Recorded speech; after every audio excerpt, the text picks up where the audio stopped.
Don't mind me, guys.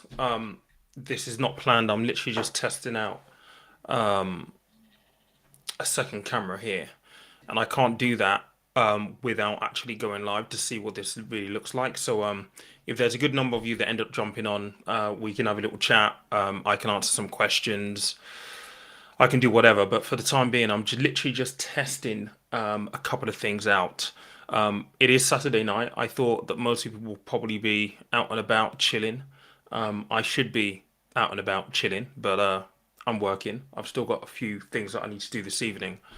But like I said, I'm testing this out. Hey Edna, how you doing? How are you? What are you up to this evening, guys? Obviously, no. Okay, people trickling through. So this we might do this as maybe a Q&A or something like that. Happy New Year. Happy New Year to you as well. Hope you had a good break, by the way. I ended up working through most of it. But it feels like, I don't know. I don't know about you, right? But it's Christmas. Christmas is gone. It's the new year. And I've fallen straight back into kind of like routine. It's kind of back to normal. It's weird. I didn't really have a break to kind of break things up, if you will. So I feel like I've been just on the go. And the next time that I'm going to be able to, take some time off is it's looking like it's going to be April.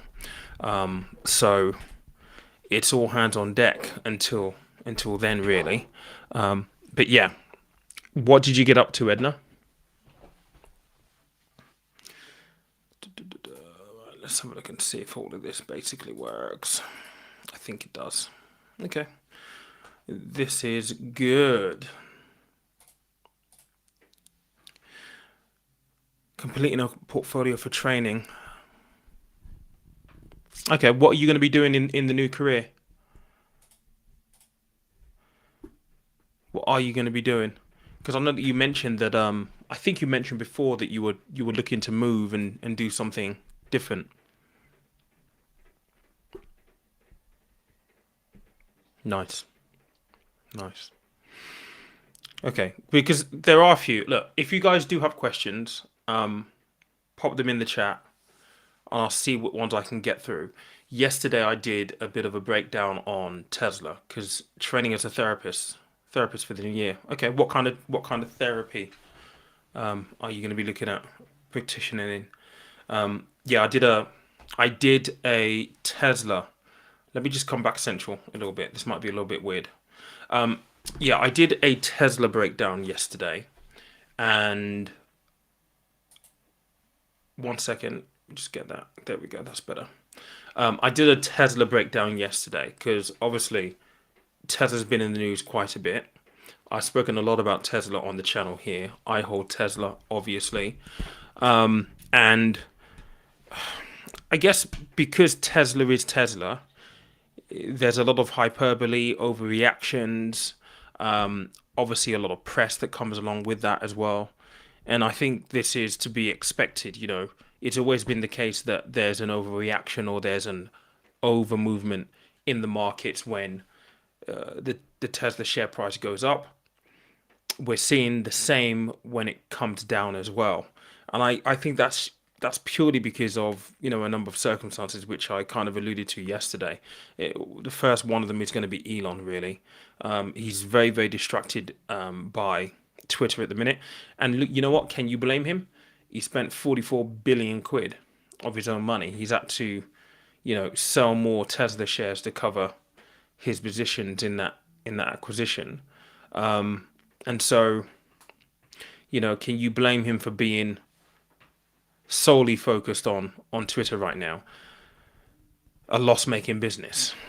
He must have known that when he bought, because clearly you would do due diligence, and due diligence will bring that out where you go through the finances of the business to know whether it's profit making, to know whether it's loss making. It's weird because it's almost as though that came as a surprise, and I can't see how it can. But either way, his energies are being focused over there now, after a lot of shenanigans, mishaps, and you know, one thing you will say about Elon here is he is pretty cutthroat, clearly Very, very cutthroat. You don't get to build multiple businesses and be in his position if you don't have a backbone and you can't make difficult decisions. I think he's demonstrated that he's more than happy to kind of make those decisions as and when he needs to. And it's just interesting to see the the the impact on Tesla. Anyway, if you've not watched that video, it's worthwhile. Just go and watch it, because I give my view as someone who drives a Tesla. I've definitely seen a huge, huge difference between Teslas and the numbers on the road, how it's impacting infrastructure, all that kind of stuff. Worthwhile watching. Yesterday as well, also had a chat with a guy called Bobby Siegel. He's like a TV presenter, mathematician. He's done a lot, Bobby. Like, Jesus Christ. And that was all about the conversation of maths and financial literacy, right? I posted a poll on Instagram day before yesterday asking people, do you think maths should be separated from well, the question was, do you think financial education should be taught as a separate subject in schools and not included in the maths syllabus? And I can't remember what was the poll result. I need to check it. It was emphatically a yes. Let me just get my history back up here 1 second, and I'll be able to tell you what the results of that poll were. Archive. Let's have a look.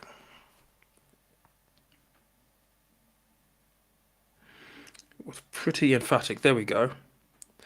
Yeah, so 94%, pretty conclusive. People thought that yes, financial education should be separate, should be a separate subject to maths. And I think in the conversation with Bobby yesterday, what we did find was he's a math teacher, he's a mathematician. This thing is very much it's in the syllabus, but it is an optional. It's not a compulsory thing that they have to cover. And he raised a really good point that a lot of the teachers aren't necessarily comfortable with the topics that you would cover, talking about financial education to improve financial literacy amongst our kids, right? And so therein lies a really, really big problem, because at the end of the day, in order for you to be able to teach something, you have to really understand it. And unfortunately, teachers who don't have any background in, say, financial services, or aren't too knowledgeable about interest rates and how they work, are never going to be able to teach that to kids in school, unfortunately. I do want to talk about something, actually. This will be really interesting. Carly, how you doing? Thank you so much, by the way, for your email. Thank you very, very much. Really do appreciate it. Let me just read Edna's comment here. I'm very keen on investing for less polluted air on the financial education topic. Absolutely, I think it's so much needed, particularly in less privileged areas, schools, and communities. Okay, well, look, let's broaden this out, because one of the things that someone said yesterday, and this is a common thing that gets mentioned when we talk about financial education, the lack of it.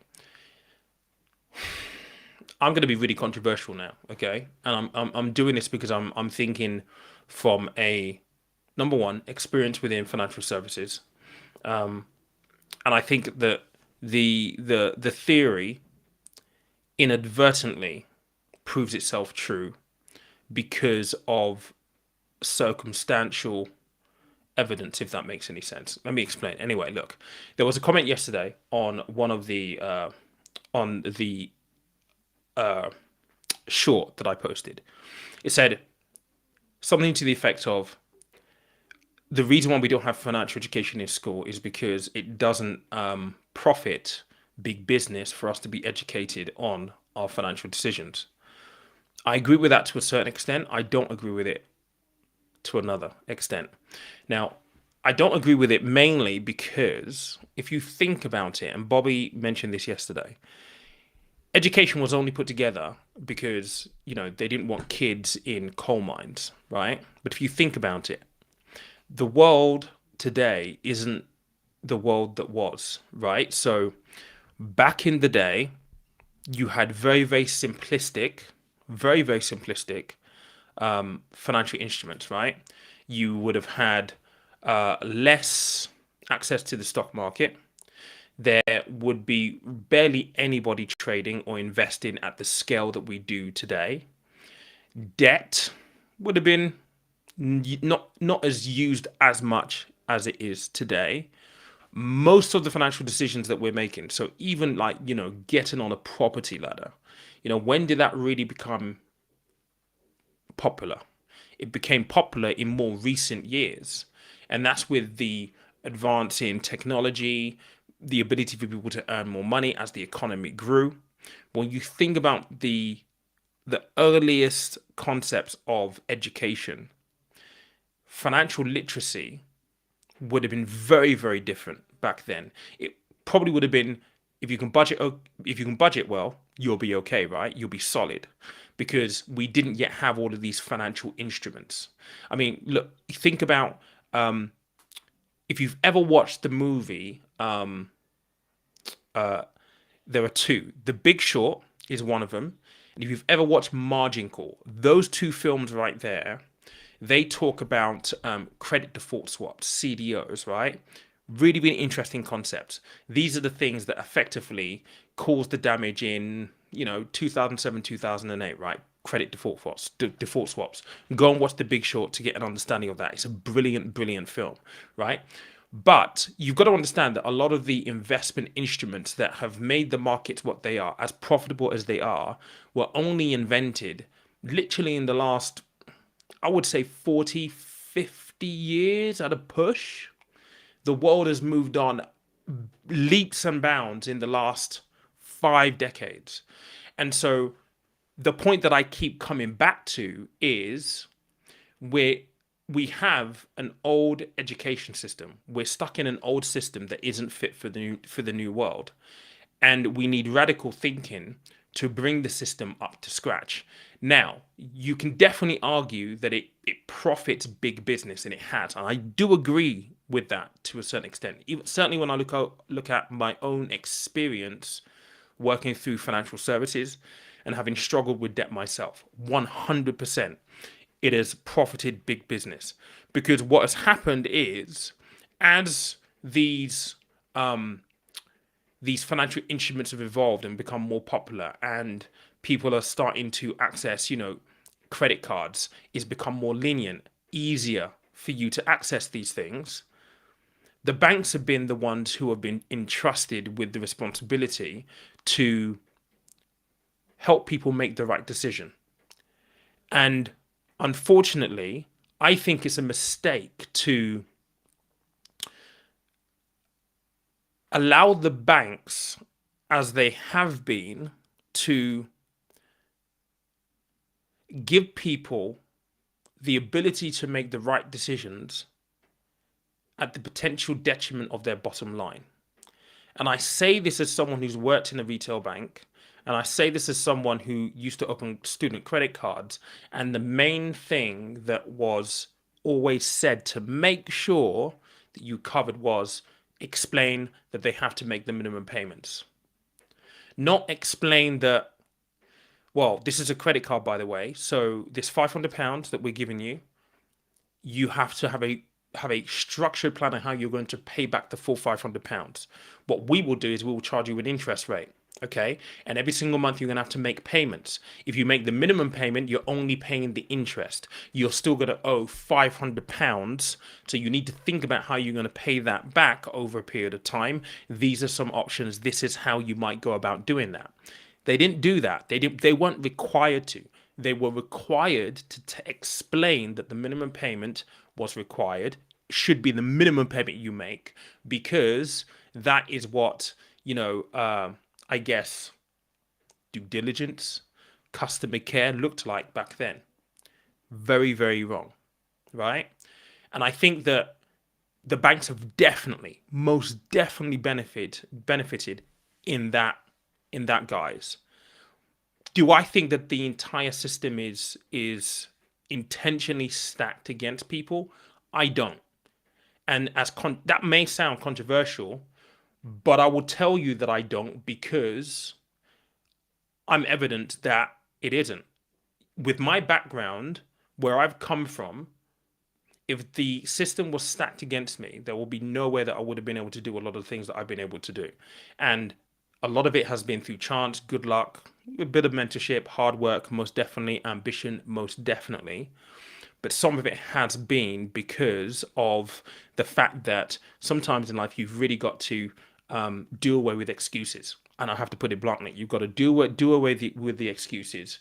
You have to seize it by the horns, really, and just go for it. And this is the way life is. This is the reality of the world. You have to. If you if you resign yourself to this assumption that the system is stacked against you, all that does in my mind is it perpetuates this mindset of the odds are too great. I'm never going to be able to work past it. And I think when you have that kind of mindset or you have that kind of thinking, it's a self-fulfilling prophecy. It really is a self-fulfilling prophecy. You have to believe that there is better. Regardless of what you're going through, you have to believe that there is better for you out there. When I was homeless, sleeping on the streets, I remember vividly, looking at people who, looked happy, looked, doing their weekly shop with their kids and, wearing nice clothes. And even in that really horrible situation, I knew that things couldn't have got any, or at least I didn't know, but I believed that things couldn't get any worse. And I think in life, you have to believe in your own potential. You have to believe that there is a way of playing the game and winning, or at least progressing through the game. Because if you don't, what's the point? What is the point? And I think mindset and mentality is so important. And whilst I will acknowledge that it is difficult, I'm not saying that it isn't. It is 100% difficult. I know more than most. I think that the defeatist mindset doesn't help, and I'm not one for that at all. And it kind of irks me a little bit when people just make kind of like throwaway comments. Well, the government just all wants us to fail. Okay, so if someone said to you, you're going to be in a position all your life, do you just be like, okay, cool, and do nothing about it? Or are you just like, hang on a second, no, you don't get to dictate what happens to me. You don't get to dictate my path. You have to have a little bit of fight in you. And I think that's really, really important to just bear in mind, especially in the conversation that we had yesterday around maths and financial literacy. At the end of the day, nobody does anything for anybody. You have to go out and go get it. Nothing lands on somebody's, nothing's just given. You have to earn it. Everything is hard fought for. And I think that mentality is crucial when it comes to life in general. Well, let's have a look. There are some questions in here.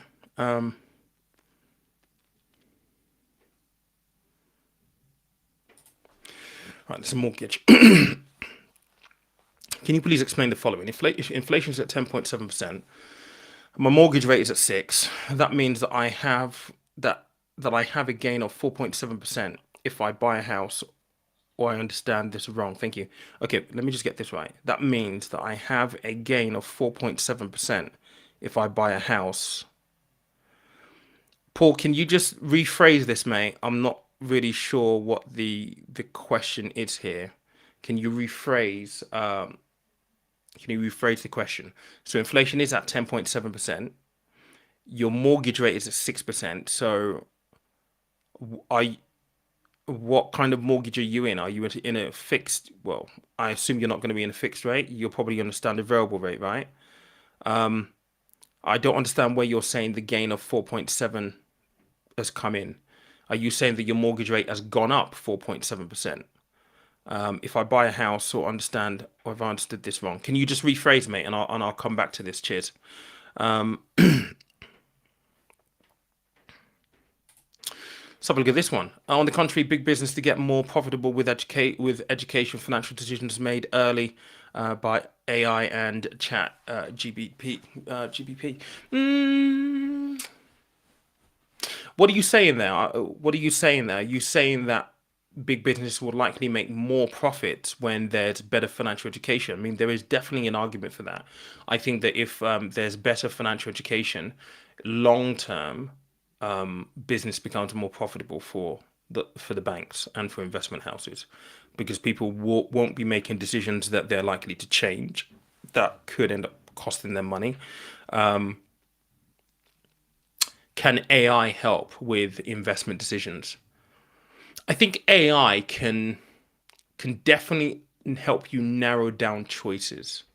But one thing that you can't substitute in a financial decision is the personal element. And could AI learn that and recommend specifically? Yeah, probably it could. It could churn out some recommendations for you, but you're still going to have to make a personal decision on what happens, right?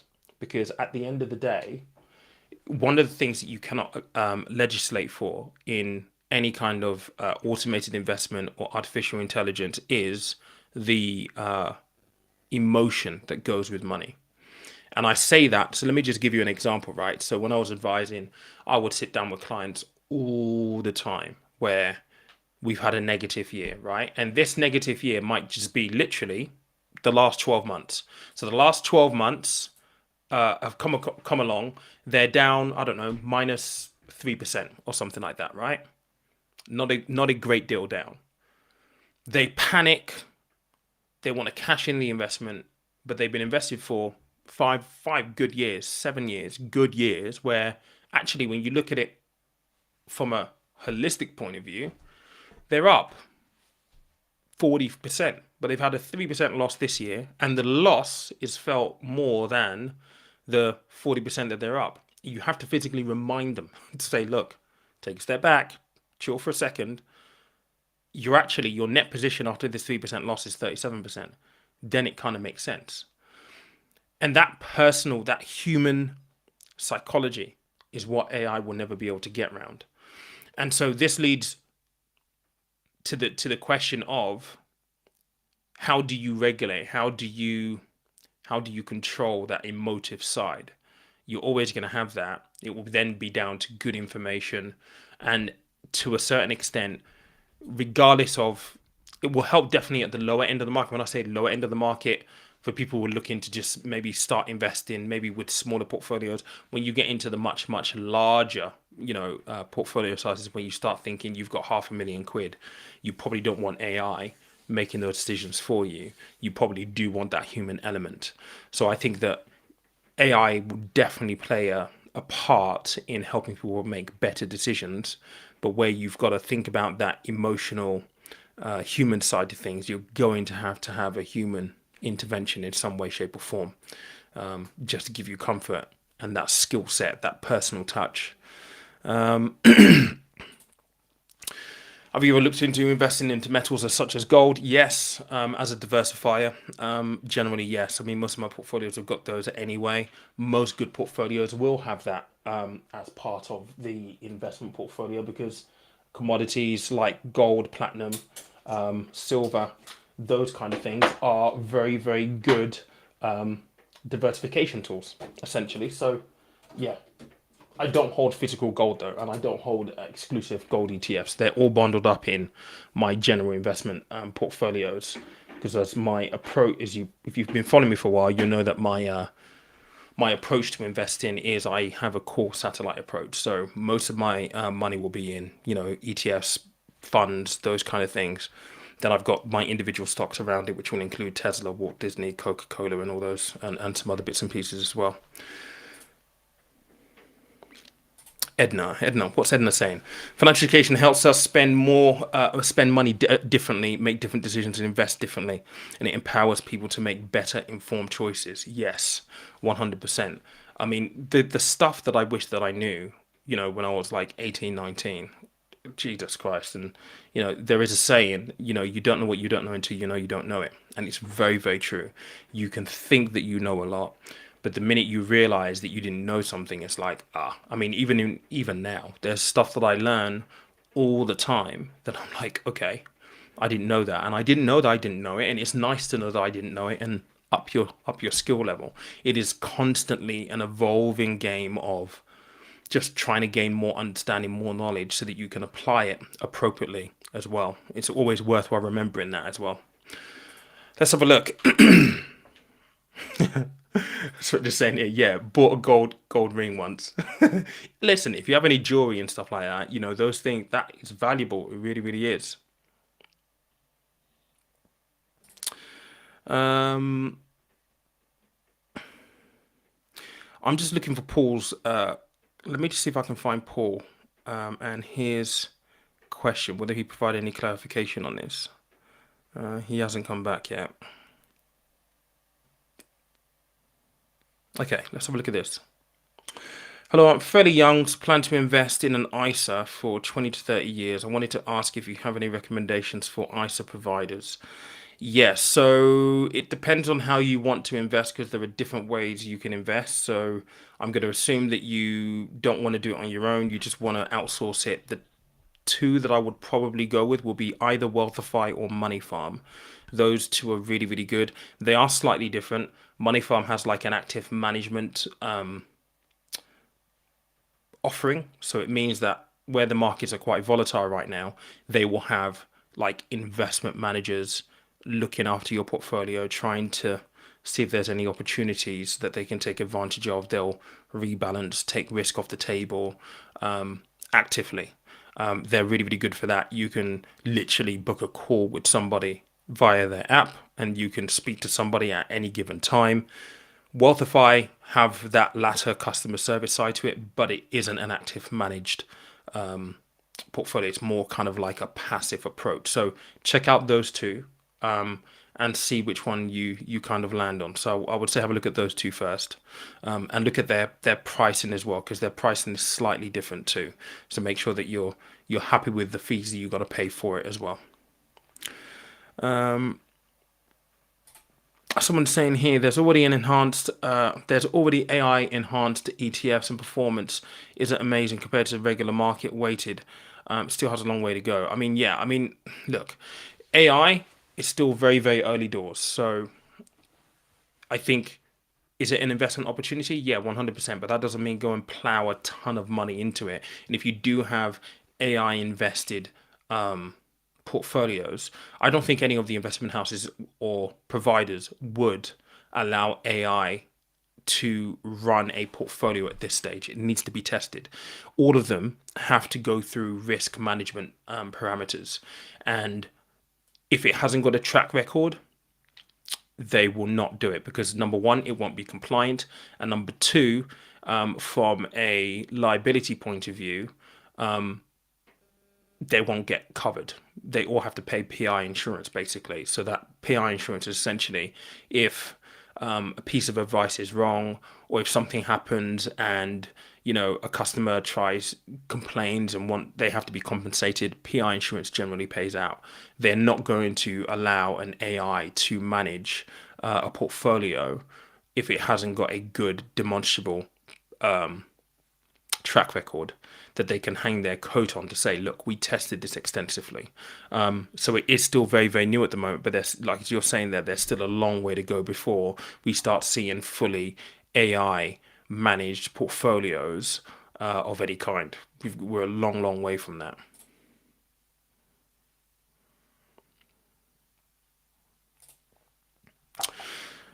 His question by intent is essentially if prices are rising by 10% and my house rises with prices and my mortgage interest cost is only X, surely I've made a gain of 10%. No, because the inflation rate isn't the house rate. Inflation is very, very different to property prices. It's very different to the property market. Those two things are not connected at all. So inflation can be up at 10%. That doesn't mean that your property price is going up by 10%. So you might have a situation where your inflation has gone up by 10%, your property's gone up by 6%, then yes, your property has appreciated by 6%, but you separate that from inflation. Inflation has got nothing to do with it. The only time inflation will be accounted for is when you've potentially sold that property. You talk about the purchasing power. But even then, inflation isn't measured by the increase in house prices. They're not the same thing. They're completely divorced. So they're not related at all.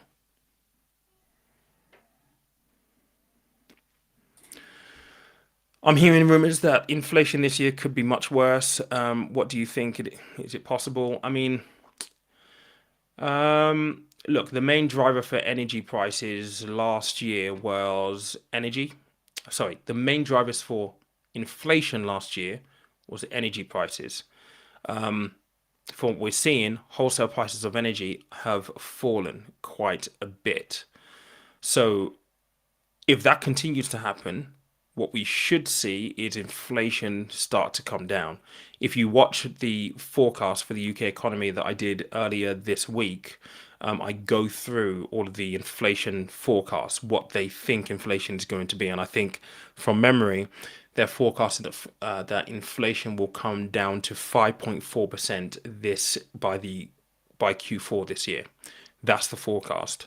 The reality, however, is very, very different because if energy prices do continue to surge and they increase, that inflation number is not going to come down. It just won't. And then what will happen is the Bank of England will be forced to increase interest rates, which will increase mortgage rates, which will increase borrowing and cost of credit, debt. And that in itself is going to be another factor to squeeze households, which worsens our situation even more. So there's a lot of stuff happening amongst factors that we can't even control right now. And there's a lot that has to go right. But, in these kind of situations, you have to be optimistic. You have to think and at least try to trust that the guys in the Bank of England and the Chancellor Jeremy Hunt kind of know what to do. The economists know what to do, and they know what levers to pull. That might be wishful thinking, unfortunately, but I think at this point we should hope for the best. The indications around the wholesale prices of energy is good, but it's anybody's guess. It is anybody's guess what's going to happen. Tesla's not doing so good. Yeah, I covered that yesterday, Jack. If you haven't seen the live that I did yesterday, I did a full analysis of that yesterday. Go and check that out. It will be the one that I did at, when did I do it? 6 o'clock, 6 p.m. yesterday, live. There's a big red Tesla on the front. It's called, on the thumbnail, it's Tesla Collapse. So go and have a look at that if you want my full analysis on it. But no need to panic. It's one of those things that happens, right? You can't have a stock that goes up without having periods where it goes down, and that's where we are right now. We're in a recession, right? Stocks do go down as well, contrary to what many people have been told over the last 2 years. All right, let's have a look at this. I see. The issue is that inflation doesn't necessarily mean a rise in house prices. It's more of a rise in the cost of living. Yeah, exactly, which is higher, which is even higher with the increase of the bank of exactly. So, inflation is the increase in the goods and services, things that we use and we buy. So energy, food, services, right? Fuel. It's the increase in the things that we need on a day-to-day basis. That's completely divorced and separate to house prices. So the way I normally explain this in just in a basic kind of example analogy is if you go to Tesco's and you do your weekly shop, and typically it's around about 100 quid a week, right? If 6 months down the line, that £100 shop now costs you £110, that £10 difference is inflation. That's the cost of the things that you're buying increasing. So inflation is all about how far can your money go? What is the purchasing power of your money? So in the case of this this basket of shopping that you've done every single week that's cost £100, if it cost £110 in 6 months' time, now you've lost purchasing power, because if you were to go to the store with £100, you would be walking out with a lot less in 6 months' time than you can right now. So you're losing purchasing power. And inflation really is a big, big factor. It impacts how we feel about our financial situation day to day, because if you're buying I don't know, a few items from Tesco's, right? And you've got 10 quid. And previously you could walk away with like a meal in Tesco's, but now you can only, buy a quarter of what you could. What that does is it puts pressure on you immediately in the real world right now, like real terms, because all of a sudden the immediate needs that you need to meet aren't met because you've lost purchasing power. And this is why it's so important that they get this right. It's so important that they get this right at the Bank of England with the interest rates and generally speaking with Rishi, because if we're able to bring inflation down, the money that you make every single month is going to feel as though it goes a lot further. It will go a lot further. It will relieve any financial pressures that you might be under, that you might feel that you're under, and yeah, it's one of the top priorities right now. And in his pledge, he did say that they will bring inflation down. And in fact, the forecast for inflation, I believe, is at for Q4 this year, I think was at 5.4. So they're looking to get it down to 5.4 from 10.7. Again, lots of moving parts within that, but it's completely divorced from house prices. Completely divorced. It's a completely separate thing. Yeah.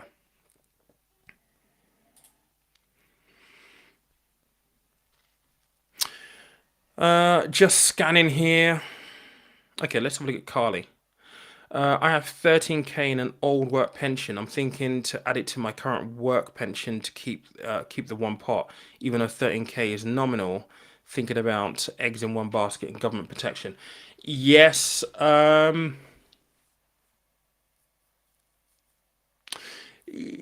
main thing you should be mindful of. I mean, if you're doing a transfer from workplace scheme to workplace scheme, I would encourage you to compare the two schemes. So where it's coming from, what is it invested in? Is it invested to your liking?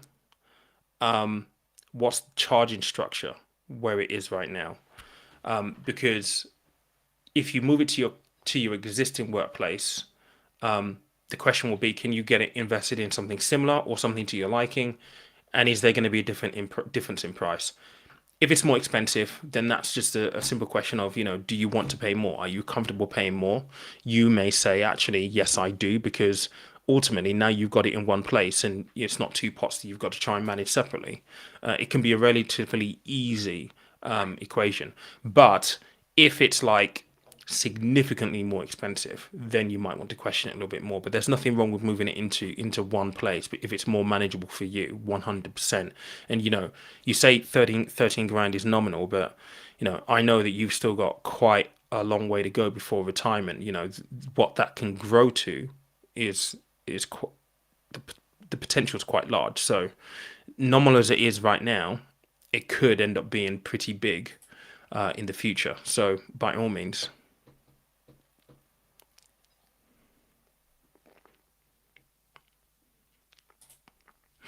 Someone just saying here, inflation does have a impact on Bank of England set the base rate, which turn affects mortgage rates. Yeah, but that's mortgage rates, not house prices. Mortgage rates are separate to house prices. Mortgage rates don't move in line with house prices. So it's important to kind of put everything in its own silo, right? Inflation does impact the Bank of England base rate. That will impact mortgage rates. If you're on a standard variable rate mortgage, then yes, you're going to see prices increase. If you're on a fixed rate, you've got no issues at all. It doesn't matter. But inflation, house prices, mortgage rates, they're not intrinsically linked. I mean, they're not. You can make the connection on the house on in the property realm of this equation with mortgage rates, and mortgage rates can potentially impact house prices, because then you might see a slowdown in people wanting to buy property, but not that's a indirect correlation. It's not a direct correlation, if you will. So they can impact each other, but not directly. And mortgage rates, interest rates, generally speaking, are very, very separate to housing markets. We are seeing a fall in the housing market right now, but that's a concoction of things that are happening. We've got everything just working against us right now. But you will look back in history and you will see periods where actually interest rates may have moved and the property prices have still continued to boom. Supply versus demand still is a factor and is one of the biggest factors in the property market.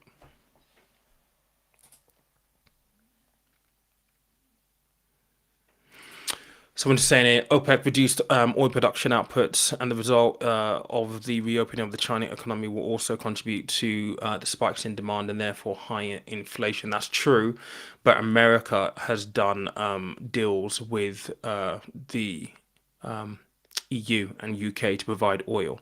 So we might see China come back to work and yeah, it will mean that there will be more pressures on the existing demand and supply, but America is also stepping in. How much of a dent and how much of a difference that will make is anyone's guess. We'll have to wait and see.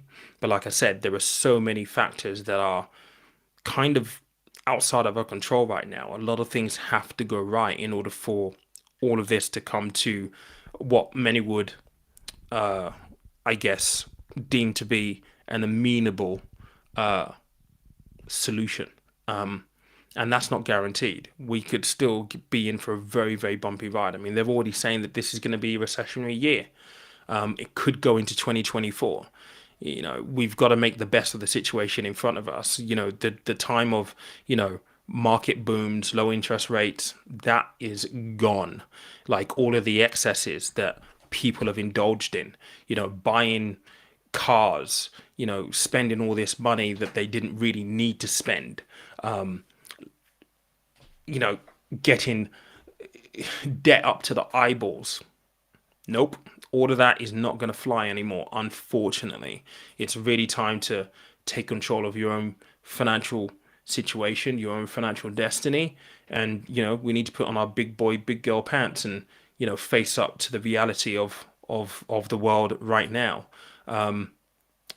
But, as it's also important to remember, like, we will adapt. That's what we do as people, right? That's what we do as a society. We adapt to the circumstances. And yeah, it will be very, very different from what we've known before, but we'll kick on, we'll carry on, we'll survive, we'll adapt, and it will just become the new normal. And we'll forget that we had this period of time where, interest rates were so low. We'll look back on it fondly, but we would have adapted by then to the new reality that we face. And I think for a lot of people, this should be the lesson. And this is what I keep saying to people when I'm speaking at events or I'm doing any workshops. The fundamental principles around financial security, right? Yes, you've got to earn money. And we're going to be talking a lot about this on the pod this year, earning more money, because that is a fundamental building block to financial security. But at the same time, I have personally been in this situation. I have seen a lot of my old colleagues in Canary Wharf be in the same situation, and I've definitely worked with clients who have been in the same situation, where they're earning a lot of money and they are still broke. People just automatically assume that, look, if I earn more money, I'll be okay. No, if you earn more money, you will still be broke if you do not get the fundamentals in place. And I will talk more about this. I'm going to do a full session on this in about a week, maybe 2 weeks time, because now is a prime example of when we need to ask the question, what are we going to learn from all of this? With everything that has happened, booming markets, low interest rates, now it's flipped on its head. People under financial pressure. What are we going to learn from this? Because we will adapt, as I've already said, but there will be another situation that will come along in 3, 4, 5, 6, 7, 8, 9 years' time that's going to put the pressure on people again. And if you don't learn this time round, you run the risk that it's going to be worse the next time round. And fundamental financial principles are so, so important. I fear for the people who have got massive mortgages, nice cars that they don't really need to be driving, but it looks good for the neighbor, right? I feel really good driving this car. It's a bit of an uh, egotistical boost, right? Living at the edge of your limits because those material things mean so much, yeah? When in reality, the outward expression of I'm doing okay, I'm cool, look at me, big house, nice car, you can't afford it. And when we really start to get real with it, what do you own? What really do you own? How comfortable are you? How much of a cushion do you really, really have? Because if you're driving a car, for example, and this is the worst example ever. If you're a guy, a young man driving a car that you can just about afford, because oh yeah, you can pick up some chicks in it, all this kind of stuff, the priority is wrong. Wrong, wrong, wrong, wrong, wrong. And I can tell you this because I've done it myself. And when I look back now, it's like, you know what?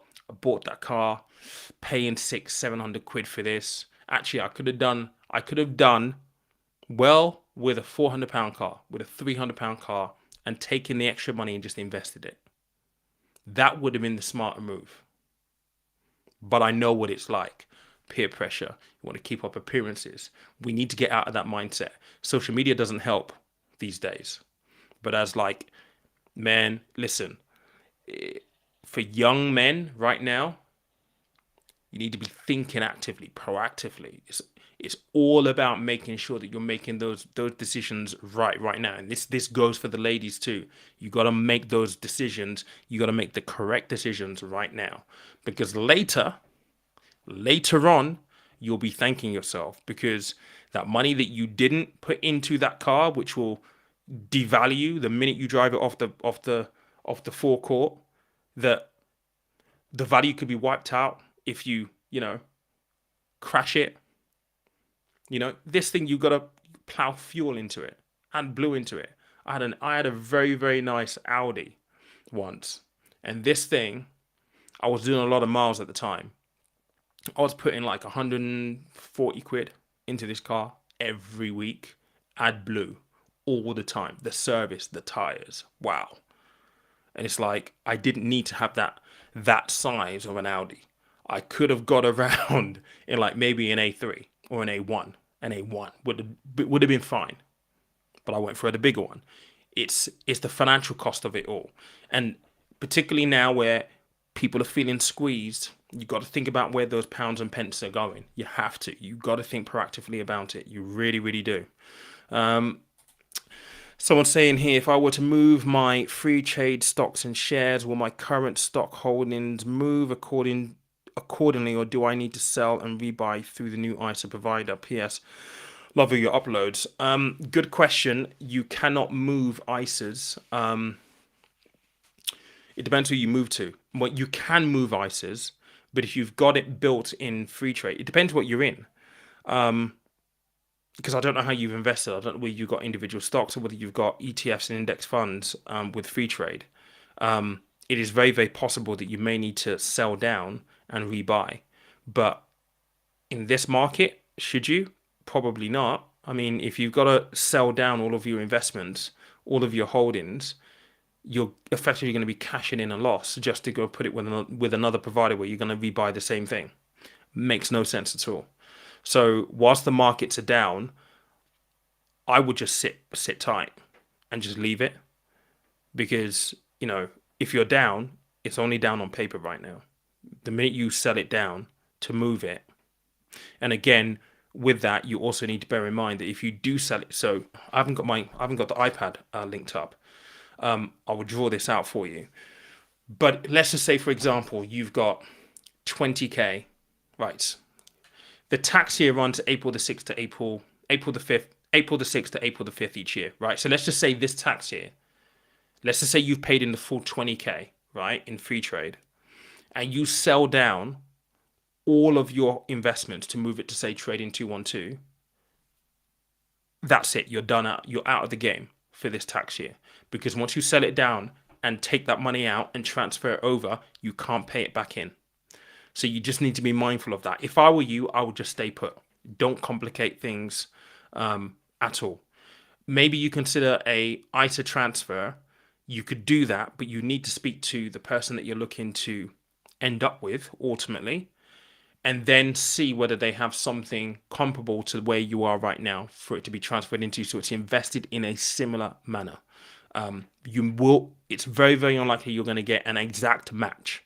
But if you're going to do a transfer, you need to do a ISA transfer. Don't sell it down. You'll be realizing the loss. Even on the transfer, you could argue that you'll be cashing it in to a certain extent because they have to sell it down to transfer over, then reinvest. I would just leave it as it is right now. There are too many moving variables within that that could go against you, especially with the markets being down.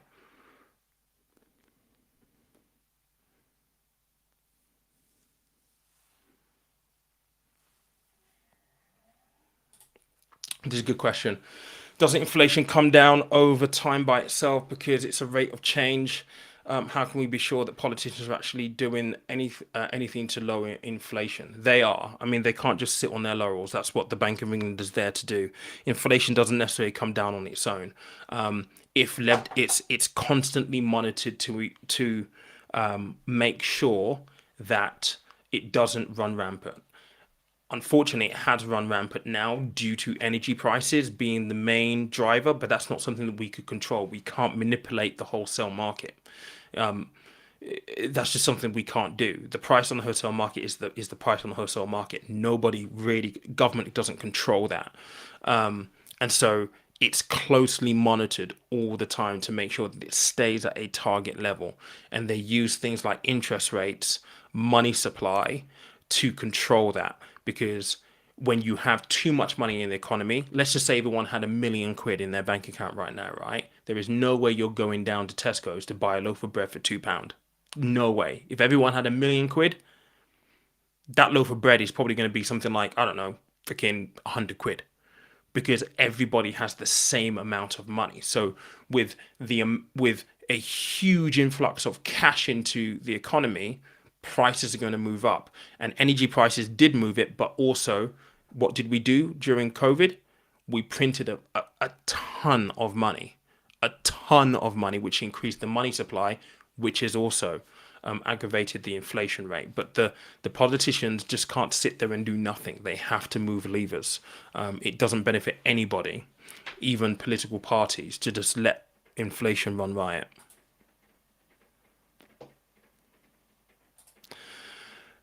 Pete, what else can I do with extra money to diversify? Some are invested in stocks, metals, part goes into ISA.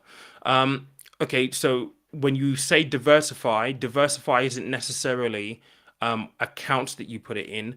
Diversification in the investment term is where you've invested geographically and the asset classes that you're invested in. So gold is a asset class. So metals, gold, platinum, silver, those are asset classes. Stocks, equities, shares, those are also an asset class. But within that, you've also got other asset classes like property, commercial property, not residential property, commercial property. You've got alternatives. You've also got things like bonds. So if you're self-invested, Marta, you have a challenge, because if you don't understand how you're going to access bonds, if you don't know how you're going to access commercial property, then you're restricted, you're limited on what you can do. And then even if you do know how to access them, you need to understand what you're buying. What bond funds are you buying? Where are they? Where are the bond funds actually invested?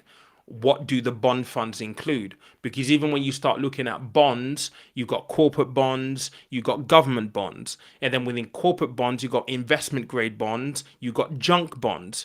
Junk bonds you don't want. Investment grade bonds you do want. But what kind of investment grade bonds do you have? Who are the issuers? Is it Apple? There are lots and lots of variables within it as well. And this is the danger if you've self-invested because you watched a ton of YouTube videos and they've not spoken about diversification, like a lot of them don't.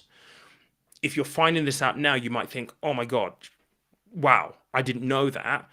It's not just as simple as plowing all of your money into individual stocks, all of that, because in times like this, you need the diversification across different asset classes to give you an element of security so that you don't run the risk of just losing a ton of money because a certain sector's down. What I often see as well, right, and this is common because I've seen this so much when I've done like either workshops or one-on-ones with people, they have a ton of individual stocks, but they're all in one thing.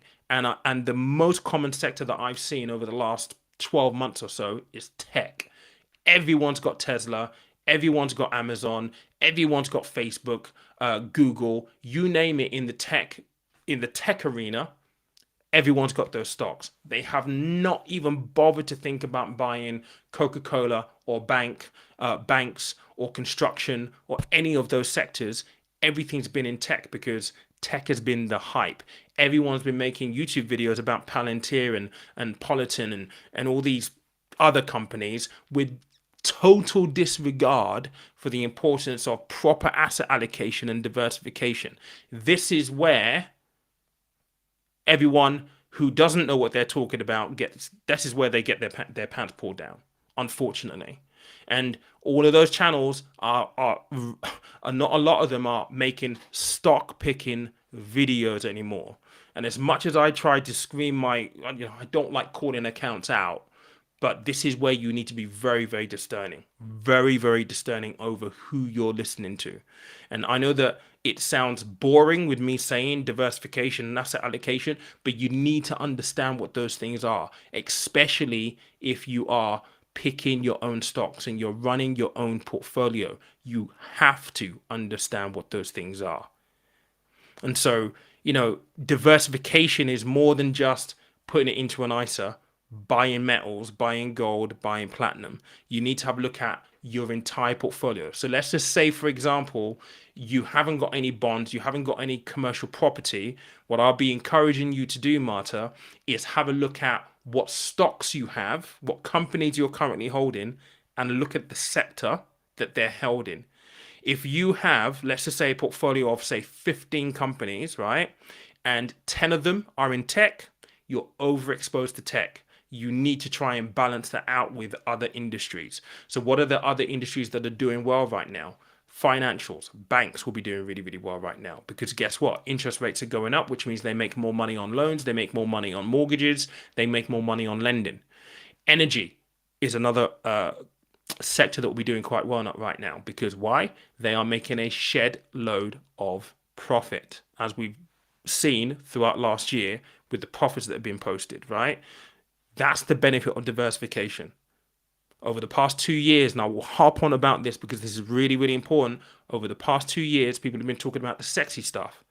They've forgotten the boring stuff, the financials, the energy, the consumer staples, right? The companies like Coca-Cola, which are massive, they're big, but they're boring. They're not the ones who are going to 10x you, but they have a role to play. So think a little bit broader, Marta, if you can. I mean, one of the things that I'm thinking about doing this year is actually doing proper workshops for people. One of my challenges is number one, time, because I'm really, really busy. And number two is interest. I will not advertise a workshop under the promise that it's going to 10x, 20x, because that's what I've been seeing over the past 2 years. And I know people have been running those workshops and they've been doing so well. I'm not going to do that.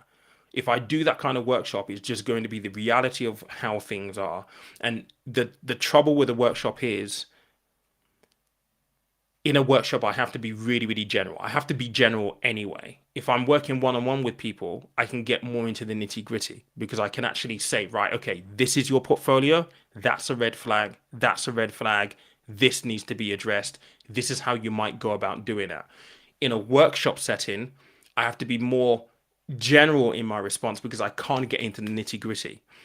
And I enjoy getting into the nitty-gritty with people one-on-one.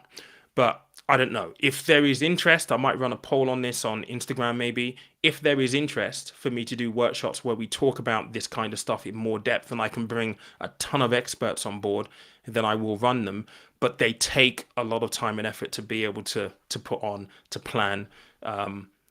So yeah, if there's interest, I'll do it.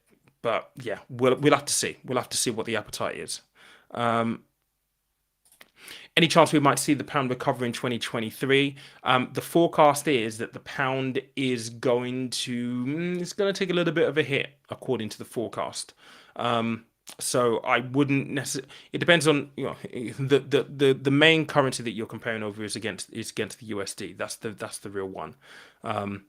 And it's not really looking that great for this year according to the forecast. I covered that in the economic forecast. I think the beginning of I want to say this week. It is this week, right? This is the first week in Jan. Yeah, this week. First week of the first day. I think it was on Monday or so. I covered it on a live. So go check that out. Hi Pete, me and my partner recently bought our first home. Congratulations. We have an emergency fund. Congratulations. Built up. So looking to start investing. We're looking to open a stocks and shares ISA. We are both first timers. No, listen, Shannon, freaking hell. I like this. I like this a lot. And you know what? I talk about emergency funds, right? But the purpose of an emergency fund is that now you can both invest in the market. You don't have to worry about what happens if I lose my job, what happens if the car breaks down, what happens if the boiler breaks down. You just moved into your new home. This is the perfect time to start looking. So stocks and shares ISA, 100% right choice. Tax free. It will be great for the both of you. I think if I were you being first timers, don't be don't be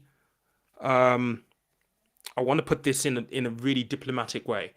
Don't be fooled by the allure and the hype that hopefully you're not hearing this anymore. The hype of buying individual stocks and managing the whole thing yourself. If you're a first timer, what I would recommend for you to do is go find a provider who you can use to get your feet wet, to kind of get an understanding of what's happening. Start very, very simple and then complicate things as you progress, as you gain confidence, right?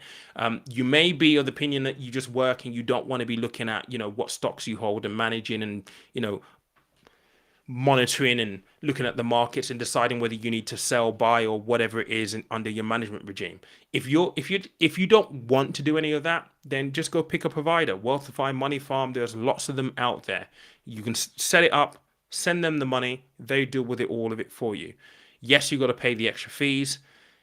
And this is why it drives me nuts when people say it's all about cost, cost, cost. Well, yes, it is, but sometimes it isn't. You could also have a look at Vanguard, but with Vanguard, you still need to understand exactly what you're picking in the ETF pool and the index fund pool.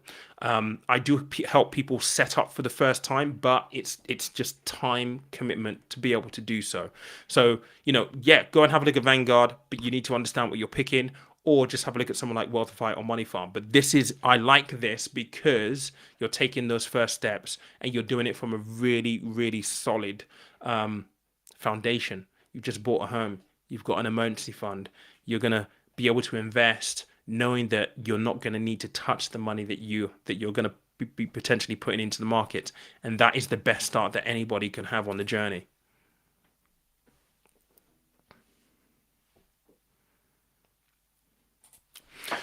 When eventually inflation comes down to below 2%, will the base rate ever go below 0.5? Apples and pears, mate. I have no idea. We have to get inflation down to 2% first. I doubt that we're ever going to get to a position where we would have interest rates that low ever again. I doubt it very much. I think we'll find a baseline for interest rates, but going down below 5.5%, nope. I can't see that happening in the future, but then I could be wrong. Investors, what do you think of Moneybox Stocks and Shares ISA? It seems to be suitable for beginners, or anything else you would recommend? Moneybox are really, really good.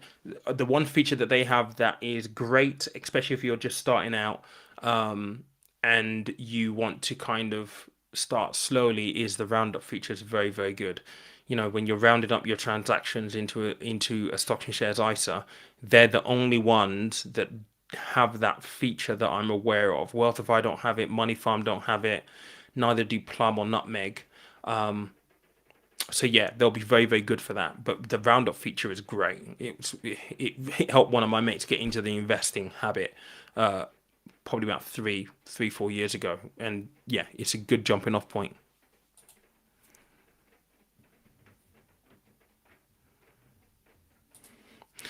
Mate, this is the $1 million question. I would love to know. Apparently, it was Liz Truss that did it, and I have no idea why.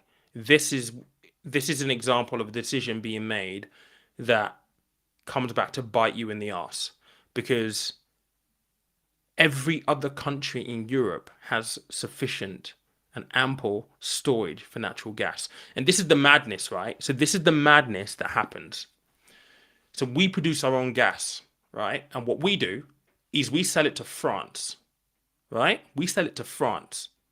And then in wintertime, when we don't have enough gas, we go to France and they sell us back this gas at market rate, at higher than market rate.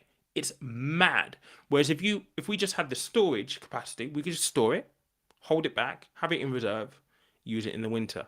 The way it all works is just really messed up. It's completely and utterly wrong. But there we go. These are the people who are in charge of our country, right? We're supposed to have confidence in these guys. I mean, Jesus.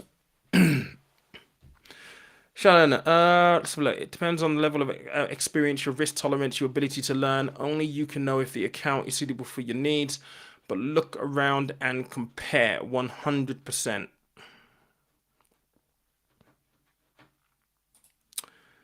Yeah, guys. Actually, I've not even been monitoring this because this was completely and utterly out of the blue. If you've not smashed the like button already, please do so. Um, Let me just see, actually, 1 second. What have we got on here already? What do we have on here already?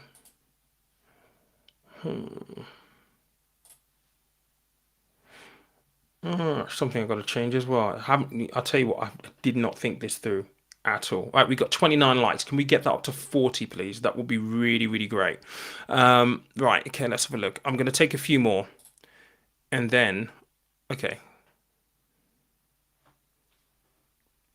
Okay, Carly, I've just seen your comment there, Carly. Do I have a Money Box referral link? I don't think I do, mate. Do I? I'll have a look, Carly, and if I do, I will send you one. I don't think I have though. I'm pretty sure that I don't. Uh, I'm doing well, mate. How are you? Thank you for asking. Thank you for asking. Um, Got to A3 myself when I was at a stretch, but kept it for 12 months, which averaged a silly young man decision into slightly smarter one. What to do if the mistakes is already playing in play? Yeah, you know what? You got to roll with the punches at the end of the day. The thing is, when you're locked into like a car commitment or something like that, sometimes it's like, oh crap, you're in it now and it can be expensive to get out of, which is why I always advocate that it's all about trying to make the best decision at the time and having all of your cards on the table and being realistic. But, look, I know exactly what it's like. I know my personality as well, right? So I am naturally a very spontaneous spender. If I see something shiny that I like, I persuade myself to get it. And, you know, I we'll have more of these conversations through this year. The mistakes that I've made, the things that I would have done differently, the things that I wouldn't have spent money on. I'll talk about all of that this year because I think that's really, really important. And yes, I do want to obviously provide, more, obviously, reviews and thoughts on the stock market, but a lot of the stuff that I talk about is because of my own personal experiences. And I'm aware that I don't actually share a lot of those at all. In fact, I've shared very little of that over the 2 years, 3 years of this channel. I want to do more of that. I want to have more honest conversations because I think it's really, really important. Like, I bought some stupid, stupid stuff, like just boom, like that, not even thinking. And it's like, I look back now and I'm just like, why? And the funniest thing is, and like, I can say this from, back in the days when I was in Canary Wharf and I was single, right? This is how stupid it used to get, right? We would go on a lunch break, right? And in Canary Wharf, there's a really nice shopping mall downstairs, right? We go and grab a little bit of lunch, and we go and have a little peruse around some of the shops. And on occasion, we'll go to some of the jewelry shops and go check out what's in there. And this is how stupid it will get. Guys would go in to buy a watch, like, with not with the intention of buying a watch, but we're just going to have a look at watches, right? Go and have a look at watch. And as young men, what you would do is you'd see a Fitbird in there, and she's obviously serving you. Ego takes over. You buy a watch. You buy it, and the amount of times that I've seen people instantaneously regret it, and it's like, just take it back. And it's like, no, no, no, no, no, no, no. I'm gonna look like a dick in it. I don't want to lose face because the fit bird who's in the shop was the reason why I bought it. And if I go back, I'm gonna look like a little boy. Like, and I'm just like, dude, like, seriously. And to be honest, I've done it myself. I've definitely bought a few things where it's like, oh, there was a Fitbird in the shop. Like, I'm gonna splash the cash. I'm the man and all that kind of stuff. Buy it, and I'm like, yeah, this is cool. 2 days later, I'm like, why did I spend this? Why did I do this? I don't have the courage to take it back and be like, you know what? I don't want it. I was being an idiot. I was showing off. Take it back. Guys do this stuff. Guys do a lot of the stuff that guys do is because we want to look good and we want to impress people. That's just the reality of how things are, unfortunately. And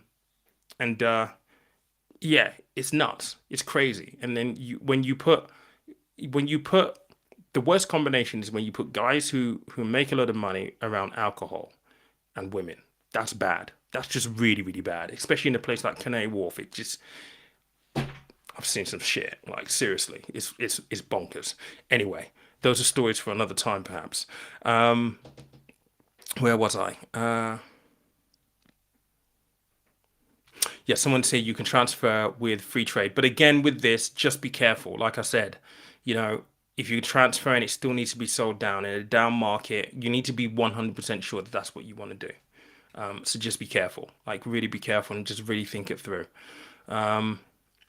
Yes, looking forward to the goal. So Edna, you would have got your email a bit earlier on this evening. There is a so if you are on this, by the way, and you are joining the goal setting workshop we're having on the 24th of Jan, I sent an email this afternoon, which is it's like kind of introductory, kind of get us all together, get us a little bit hyped, but it does have a pre-assignment, a pre-work assignment that you need to complete. If you are going to be attending on the 24th, please complete the assignment. It's how you're going to get the best value out of the workshop. It isn't there for just being their sake. So Edna, if you are on here, you haven't got the email, please let me know ASAP and I'll send it again independently. But hopefully everyone's got it, and I can't wait. The whole point of the 24th is we're going to set some goals together, and through the year we're going to be holding each other accountable to those goals. I think is really important. You know, you're never going to be able to say that you had a good year if you put marker in the sand and you don't move towards your goals. I mean, goal setting has been life changing for me over the last couple of years, and I want to bring more people on that journey. And bringing people into into my process is a little scary because now I'm actually going to have to tell you guys and everyone in the workshop what my goals are for this year.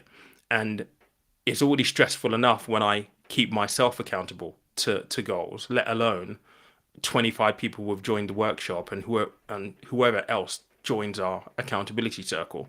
So yeah, it's going to be really, really interesting. And I have some very big, hairy, audacious goals in there as well. There's some big stuff that I'm swinging for this year. And just sharing that is a little daunting. But we'll see. But yeah, I'll look forward to seeing you there, Edna.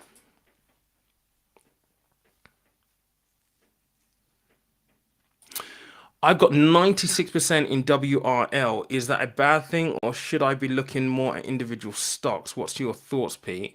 If you've got WRL, that is a global ETF. So you've got country and sector diversification within that. Um, I wouldn't say it's a bad thing, but it is pretty much all equities, really, mate. So the thing is, on Vanguard, they do have bond funds in there, but there are a number of factors that come in here. How long you're looking to invest for, that comes into it. But I think you could be in a worse position. I definitely wouldn't look at individual stocks right now to replace some of the stuff that you have in the VWRL, because if you go and buy individual stocks, you're now putting more concentration risk in a basket of companies, in opposed to the two, three odd thousand companies in the VWRL. So you have got a lot of equity exposure, but you're diversified across the world and multiple sectors. So yeah.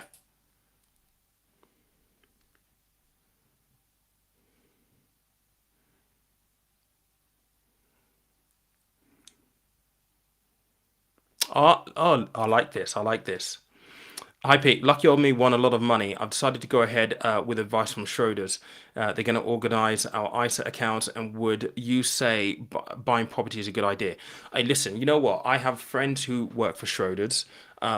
I've interacted with a lot of the Schroders guys when I was at investment house and discretionary fund managers. Schroders are very, very good. You'll be in really good hands with them.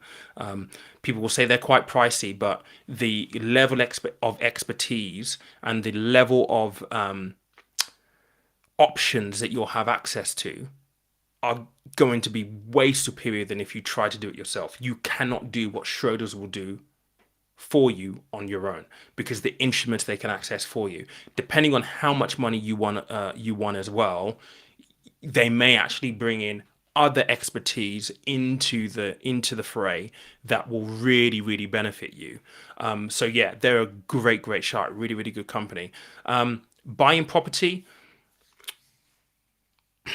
yeah, I mean, I think, look, property is still a really, really good asset class, right? And I think it's a great way for you to diversify, and probably cash flow as well. But obviously, you're speaking to advisors within Schroeder. Put it on the table with them as well. But I don't see any reason why you can't take in a portion of that money and acquire some property, especially if you're in a position to buy cash. You know, with markets falling, with the house market falling or likely to fall, you could pick up some really, really good deals, and really build a very, very nice portfolio. So, mate, that's really, really good. Cheers, Ray.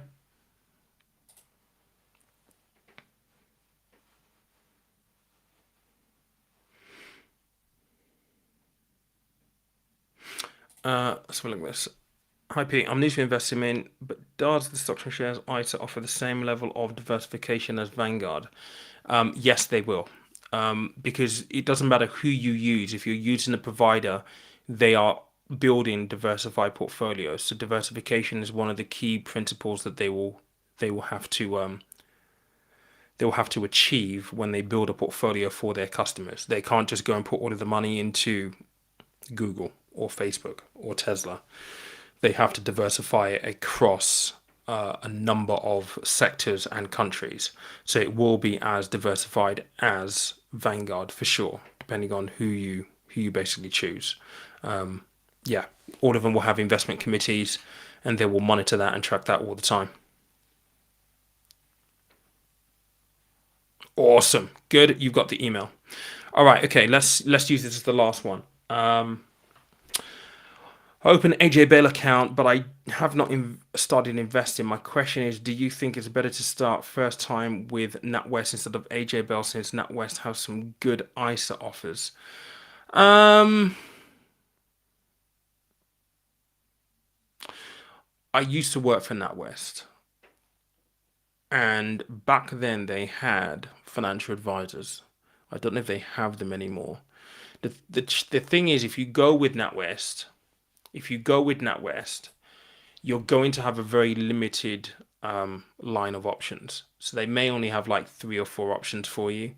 And sometimes when you're investing with a bank specifically, it's like square peg, round hole. Everybody gets the same thing. Whereas with AJ Bell, you're probably going to have a better range of things that you could potentially better match, but it's hard to say. I don't know. My opinion is that the banks don't necessarily have the best offerings on the market. That's my honest opinion. And so I wouldn't necessarily invest with any of the banks, because I just don't feel that they have a good range of products really to offer people, and the service could be a little crap. I would always use like a proper company that's what they do, and that's the only thing that they do. That's just my personal choice. But if you're gonna do a comparison, do a like for like. See what options you have with AJ Bell, see the options you have with NatWest, compare the cost, the figures, how much the charges are, and make a choice from there. But because I've worked in banks and I've worked with and for NatWest specifically, I don't know. I'm not really sure.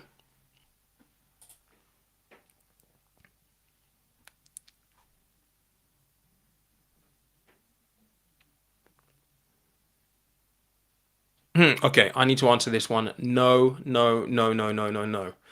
Do not invest your deposit, Michelle. Please don't do that. The markets are way too volatile, and you could be in a position where if you decided, you know what, we found a house, we want to go for it.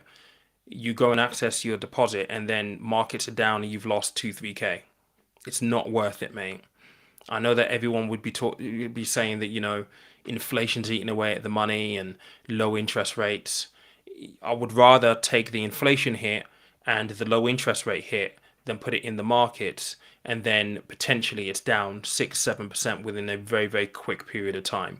And let's not make any bones about it. We are in a recession for at least the next 12 months, possibly 24 months. If you're looking to buy a house in 5 years' time, then by all means, definitely invest, because you need at least 5 years anyway. But if you can envisage that you're going to buy a house within the next 1, 2, 3, 4 years, please don't invest it. What you could do, premium bonds, you could put it into premium bonds. That's tax free. You'll get entered into a draw every month. You might win £1 million. That's the top. That's the top prize. But even the smaller draws of 25 quid, 50 quid, 100 quid here, there, it's still a better bet. There's no risk at all with that. You could put it into a fixed rate bond on the high street. You could look at a 1 year, maybe a 2 year, if you can lock it away for that period of time. But do not invest it. Please do not invest it. It's way, way, way too risky. All right, last one. What am I? Are you? I'm sure you mean ESG ETFs, right? ESG ETFs. I mean, look, the ESG has had this bad rap. I mean, they used to perform really, really badly. They don't so much now. They actually perform pretty well. So the performance on these things can be quite good. They're ethically invested, I should say, and they will support companies that are supporting the ethical agenda. Essentially, it's helping your money do good. The only thing to bear in mind with ESG ETFs is the cost. Oftentimes, they're more expensive, and for many investors, maybe sometimes they want to invest ethically, but when they look at the cost and the charges in comparison to other options, they don't want to pay that charge. But I think generally speaking, we will start to see that ESG ETFs, ethically sourced funds or investments of that ilk will be the normal soon. We're gonna have almost every fund will be like that, and I think that's really, really important just to remember. But yeah, by all means, look, if you want to invest ESG, by all means. I've definitely had an investment. It was ESG. I mean, I did have money. I do have money with pension being there. Fossil free fuel plan. That's an ethically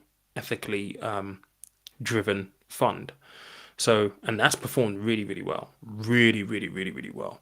But yeah, just be aware. Just make sure you understand the detail of what it's invested in, where it's invested in, because a lot of the ESG funds, they did have a massive lean into tech. Tech is taking a hit right now. So just bear that in mind and just make sure that you compare the costs. All right. For something that wasn't supposed to be something, an hour 25 minutes later, this is pretty good. Thanks, guys. You've helped me test this out. It actually works. I've been using a webcam. I was using this camera before it was there throughout last year, but just for convenience, I switched to this webcam. But I'm now thinking of basically running two cameras in all of my live sessions next, just to give a little bit of a visual bit of difference. And you know what? I've not turned on this camera, which cost a ton of money to buy, for about, when did we go to Stelvio? For about 4 months. It's just been sat behind me here doing nothing. And I was having a chat with Tim, my video guy, on Wednesday, and I was like, I've not even actually turned on the DSLR for months, and I was like, I spent all this money on it. It's just sat there doing nothing. And so I wanted to test this angle right here and see how it compares to this angle. Now, I don't like that this is darker than this one right here, but I can fix that. I can tweak this angle to look more like this one right here. So I'd fine tune it, all that kind of stuff over the weekend maybe, and then we go from there. If you already know, you know. Next Thursday is going to be a big day. I've got a big announcement, and I'm excited. I'm not gonna lie. I'm pretty nervous. I'm a little scared as well. I'm not gonna lie. Yeah, yeah. It's gonna be big. I can't wait to announce it. We'll see what happens on Thursday. But anyway, guys, I appreciate you for joining me. Very spontaneous. Thank you so much. Have a good weekend. The podcast resumes on Monday. I'm on Pack Lunch on Thursday. I'll be doing Pack Lunch from January all the way through to March. At least that is the plan right now. It might change. I'm not too sure. But yeah, I'm going to be back on Channel 4 for the first 3 months of this year. And it's a blessing to be back, if I'm honest. I'm excited, but I'm also aware that it's also a massive time commitment as well, and there's a lot going on so far. But as always, you guys are here on the journey with me, and I'm going to bring you more along the journey, on the journey with me, and share a little bit around what happens in the background to all of this, because it might seem and look like it's all great and easy and good, but believe me, it's stressful and it's tiring. And yeah, I've lost hair last year. I need to grow that hair somehow. And I'm looking at remedies and all sorts of stuff to help, but it's taken its toll. It really, really has. And yeah, Ralik, how you doing, dude? He's mate, we need to catch up. I think were you on the IG the other day, or what? Were you on the? You on a live? I think it was yesterday. You were on one of the lives yesterday. I'm pretty sure I saw a glimpse of you, and I then got onto something and completely forgot. Mate, it's really good to see. We need to catch up. The last time I saw you was in London, so we definitely need to catch up at some point. And yeah, glad that you like this, but I need to tweak this view a little bit. It's on autofocus right now, which I don't like. I need to get it on manual, fix it on manual. I just need to play around with the ISO a little bit to match the other camera. But thanks for the feedback. But we do need to get together, mate. So maybe let's jump on a Zoom or something and have a little bit of a catch up. Anyway, guys, look, I've got to let you go. I've got to crack on and do some other things. Before you go, if you've not smashed the like button already, please make sure that you do. I appreciate it. Catch you later on.